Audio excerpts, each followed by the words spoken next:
აფხაზეთის ავტონომიური რესპუბლიკის სულიერებისა და კულტურის ცენტრში ქალბატონებისათვის დედისა და ქალთა საერთაშორისო დღეების აღსანიშნავი საღამო გაიმართა. მათ გაზაფხულის დღესასწაულები მოწვეულმა სტუმრებმა მიულოცეს და საჩუქრები გადასცეს.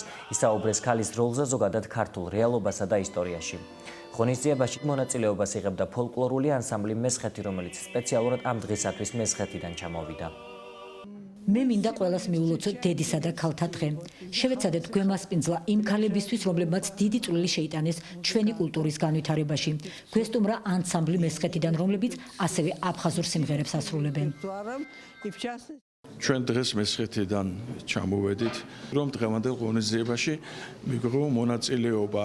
ძალიან გაგვიხარდა, რომ დღევანდელ დღე ემთხვევა ჩვენი გმირის შავტავას დაბადების დღეს და ჩვენ მესხეთში გავხსენით წყარო ადრე და მას შარტავას სახელი უწოდეთ. მე მინდა კიდევ ყველას მიულოცო ეს დღე. საქართველოში მცხოვრებო ლამაზებო, გილოცავთ ქალთა დღეს, ბედნიერები ყოფილიყავით, დიდხანს ვიცოცხლოთ. ჩვენ საქართველოს გამთლიანებას უნდა მოვესწროთ და მოვესწრებით კიდეც, აბა რა.